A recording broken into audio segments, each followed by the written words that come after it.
दोस्तों, आज जिस स्टॉक की चर्चा मैं आपके सामने करने वाला हूँ, उस स्टॉक का नाम है बंधन बैंक लिमिटेड। और बंधन बैंक ने अपने नंबर Q3 के नंबर दोस्तों पेश कर दिए हैं। नंबर्स जो आपको यहाँ दिखाई दिए जाएंगे वो लैक्स में हैं दोस्तों, तो थोड़ा सा ध्यान देना पड़ेगा। और देखिए, बंधन बैंक बहुत बहुत ज़्यादा निवेशक यहाँ पे फंसे हुए हैं। बहुत उम्मीदें हैं शायद आज इसमें तेज़ी आए, आज इसमें कुछ बढ़ोतरी देखने को मिले। सबसे पहले है इंटरेस्ट अर्न कितना है, 2 पॉइंट इधर कर दीजिए, 5431.23 करोड़। ये एक साल पहले 5478.72 करोड़ था। पिछले क्वार्टर में ये 5353.83 करोड़ थी। ये टोटल इंटरेस्ट कमाया गया और आपको दिख रहा होगा ईयर ऑन ईयर यहाँ पे थोड़ी सी गिरावट है और क्वार्टर क्वार्टर यहाँ पे थोड़ी सी बढ़ोतरी है, यानी मोर और लेस कहीं भी कोई बहुत बढ़ोतरी नहीं है। ऑलमोस्ट सेम टॉप लाइन यानी इंटरेस्ट में कमाई हुई है। सबसे ज्यादा कमाई कहां से हुई है, इंटरेस्ट, डिस्काउंट, एडवांसेस और बिल्स में 4684.93 करोड़। ये एक साल पहले 4852.37 करोड़ था। पिछले क्वार्टर में ये 4475.38 करोड़ थी। इन्वेस्टमेंट से आपकी कितनी इनकम आई है, 682.91, जो एक साल पहले 5483 माफ कीजिएगा 548.35 करोड़। ये एक साल पहले 694.20 करोड़ रुपीस थी। फिर आरबीआई के पास जो बैलेंस है वहां से आपने कितना कर्जा कमाया है, इंटरेस्ट कमाया, माफ कीजिएगा 11.36 करोड़, जो एक साल पहले 15.92 करोड़ थी और पिछले क्वार्टर में 22.37। अदर से आपने कितना कमाया है, 52 करोड़ रुपए, जो एक साल पहले 62 करोड़ रुपए था और पिछले क्वार्टर में इससे आपने बहुत ज्यादा कमाया था 161.86।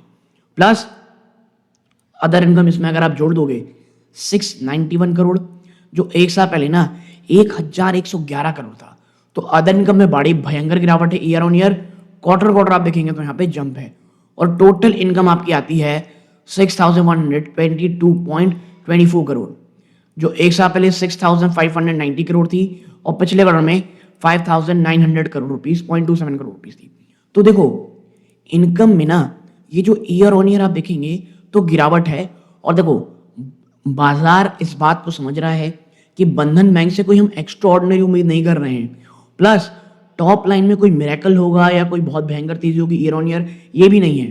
क्वार्टर ऑन क्वार्टर आप देखोगे तो थोड़ी बहुत बढ़ोतरी है, बट बंधन बैंक को देखना है एनपीए और प्रोविजंस का क्या हालचाल है। ठीक है, हम वो आगे चर्चा करेंगे। अब आते हैं कहाँ पर कि भाई खर्चे कैसे रहे। तो देखो, इंटरेस्ट कमाने के लिए कितना इंटरेस्ट खर्चा किया गया है, 2742.93 करोड़, जो एक साल पहले 2662.42 था। एक साल पहले पिछले क्वार्टर में 2765.27 करोड़ था। अब ऑपरेटिंग एक्सपेंस कितना है, 1934.30 करोड़, जो एक साल पहले 1904 करोड़ था और पिछले क्वार्टर में 1824.24 करोड़ थी। अब इसमें एम्प्लॉय कॉस्ट अगर आप देखोगे ना तो ईयर ऑन ईयर बढ़ोतरी है, प्लस क्वार्टर ऑन क्वार्टर भी जंप है एम्प्लॉय में। ऑपरेटिंग एक्सपेंस 677 करोड़ से बढ़ गया है। देखो, चाहिए ना चाहिए, अगर बैंक को सर्वाइव करना है तो उसे एक्सपेंशन करना पड़ेगा, भले ही धीरे करे बट करना पड़ेगा। और फिजिकल एक्सपेंशन हमको पता है कितना ज़्यादा पैसा लगता है। आप कह सकते हो बिल्डिंग रेंट में, एम्प्लॉय के लिए, वो तमाम चीज़ें लगती हैं। तो आपका टोटल खर्चा कितना हुआ, जहाँ पर 4677 करोड़, जो एक साल पहले 4569.19 करोड़ था और पिछले क्वार्टर में 4589.91 करोड़ था।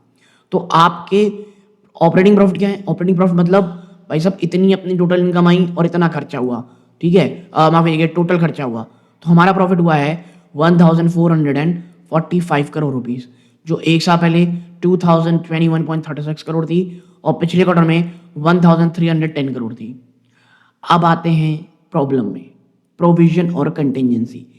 इस बार भी प्रोविजन 1154 करोड़ रुपए है, जो एक साल पहले 1346 करोड़ रुपए था, माफ कीजिएगा 76 करोड़ रुपए था और पिछले क्वार्टर में ये 1152.56 करोड़ था। और आपके एक्सेप्शनल के बाद profit from ordinary activity before tax कितना है, 290 करोड़ रुपए और पिछले क्वार्टर में नंबर 157 करोड़ रुपए था। डूबते को तिनके का सहारा आपने सुना होगा। प्रोविजंस के बाद आप देखेंगे तो यहाँ प्रोविजंस ना बढ़े ही हैं थोड़ा बहुत, बहुत ज़्यादा नहीं बट ऑलमोस्ट सेम है। ईयर ऑन ईयर आप देखोगे 1376 से यहाँ पे कमी आई है। तो भैया ईयर ऑन ईयर आपके प्रोविजन भी कम हुए हैं और प्रॉफिट भी आपकी आई है, जो 290 करोड़ हुई है, जो पिछले क्वार्टर में मात्र 157 करोड़ रुपए थी। हाँ, साल भर जैसे मैंने कहा कंपेयर करना उतना सही नहीं रहेगा। देखो फंडामेंटली बैंक को देखोगे तो करेंगे, करना चाहिए और ये निगेटिव दिख रहा है, बट प्राइमा फेसिया जिस तरह की स्टॉक में गिरावट हो चुकी है, ये क्या बेस्ट रिजल्ट है क्या ये अभी तक का? मतलब जब इससे इसका पुराना फेज शुरू हो रहा है, बुरा फेज। फिर आप यहाँ देखेंगे नेट प्रॉफिट कितना रहा आपका 205 करोड़ रुपए, जो पिछले क्वार्टर मात्र 111 करोड़ रुपए था। ह्यूमंगस जंप है ये। अब आते हैं जहां पर मेरी नजर बहुत ज्यादा है और आपकी भी होनी चाहिए, वो क्या है? देखो सबसे पहले है यहाँ पर ईपीएस देखते हैं। 1 रुपये 28 पैसे की ईपीएस है, जो एक साल पहले मात्र 69 पैसा आती है। This is phenomenal. फिर आते हैं यहाँ पर आपके एनपीएस। आपके एनपीए कैसे हैं? 3.33%, जो एक साल पहले 4.68% थे और पिछले क्वार्टर में 5% से ऊपर थे। यहाँ पे गिरावट हुई है। Oh my God, net NPA 1% से नीचे है। फिनोमिनल। ईयर ऑन ईयर 1.28% से 1.37% से यहाँ पे गिरावट है। ये गजब के नंबर है दोस्तों। मैं जब गजब कह रहा हूँ प्लीज इस कॉन्टेक्स्ट को समझो कि बहुत उम्मीदें इस बैंक से है नहीं, बैंक ऑलरेडी क्रैश हो चुका है। और देखो मैं ये भी नहीं कहता यहाँ से स्टॉक रॉकेट होगा। बंधन बैंक को चाहिए कि ये जो आप दिखा रहे हो ना, ये कह सकते हैं आप जो एक बढ़ोतरी दिखा रहे हो, एक हेल्दी बैलेंस शीट तो कहीं ना कहीं दिख रही है, आपको ये नेक्स्ट 2 से 3 क्वार्टर तक कंटिन्यू करनी है। क्योंकि इससे पहले भी एक क्वार्टर ऐसे हुए हैं जहां पर बंधन बैंक ने अच्छे नंबर दिए हैं और उसके बाद वहां पे अगले क्वार्टर में फिर गिरावट आ गई है और इसीलिए बाजार उतना कॉन्फिडेंस नहीं दिखाता। बट पर्सनली अगर आप यहाँ देखोगे तो ये एक बहुत अच्छे नंबर्स दिख रहे हैं।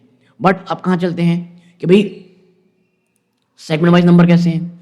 ट्रेजरी 7.9 करोड़, जो एक साल पहले मात्र 599 करोड़ था। रिटेल बैंकिंग में नजर डालोगे 5491 करोड़ रुपीस है, जो एक साल पहले 5887 करोड़ था। पिछले क्वार्टर में ये नंबर 5444.30 करोड़ थी। होलसेल बैंकिंग को देखोगे 703.84 करोड़ है, जो एक साल पहले 582.03 था। पिछले क्वार्टर में ये 652 करोड़ रुपए था। अदर बैंकिंग ऑपरेशन देखोगे 127.51 करोड़ है, जो एक साल पहले 94.58 थी और पिछले क्वार्टर में 123.45 करोड़ रुपए थे। ठीक है, अब कहाँ आते हैं? अब देखो कमाई कितनी हुई है।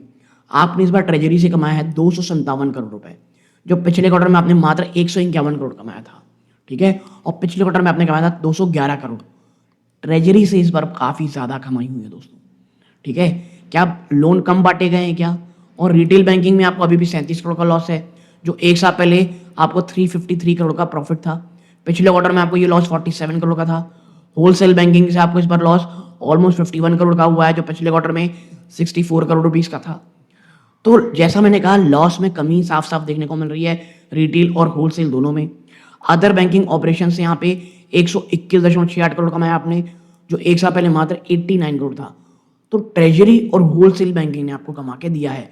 और यकीन मानिए अगर आने वाले क्वार्टर में रिटेल बैंकिंग से और होलसेल बैंकिंग से प्रॉफिट आने लगे, एटलीस्ट होलसेल बैंकिंग से प्रॉफिट आने लगे, तो वो कितना ज्यादा बूस्ट कर सकता है दोस्तों। ठीक है, और यहाँ पर मैं कहूँगा और तो कुछ चर्चा करने लायक चीज़ें हैं नहीं, क्योंकि अभी हम यहाँ पे सिर्फ प्राइमा फेसिया चर्चा कर रहे हैं कि चीज़ें किस प्रकार की हैं। सबसे अच्छी चीज़ बैंक की जो नेट एनपीए है वो बैंक ने इस बार 1% से नीचे दिखाई है, और यकीन मानिए ये one of the great thing है। और देखो कहीं ना बाजार को इस बात का पता था कि बंधन बैंक के Q3 के नंबर अच्छे आएंगे, इसलिए एक तेजी के साथ भी आपका बैंक बंद हुआ है। आपको बता दूं उज्जीवन के भी Q4 के नंबर आए हैं। नंबर इतने ज्यादा शानदार थे कि पूरे के पूरे सेक्टर में तेजी हुई। मतलब सिर्फ बैंक नहीं, स्मॉल फाइनेंस बैंक में, क्योंकि इक्विटास में भी आप देखोगे तो जबरदस्त जंप आपको देखने को मिलेगा दोस्तों। तो कहीं ना कहीं बैंकों में एक पॉजिटिव मोमेंटम हमको साफ साफ देखने को मिल रहा है और बैंक में तेजी है। और मेरा ये मानना है अगर आने वाले 2 से 3 क्वार्टर में फिर रिपीट करूंगा, अगर बंधन बैंक प्रॉफिट लगातार जनरेट करते कामयाब रहता है प्लस अपने एनपीएस को सुधार के रखता है, तो बंधन बैंक एटलीस्ट 200 के आसपास आपको जाता हुआ दिखाई देगा।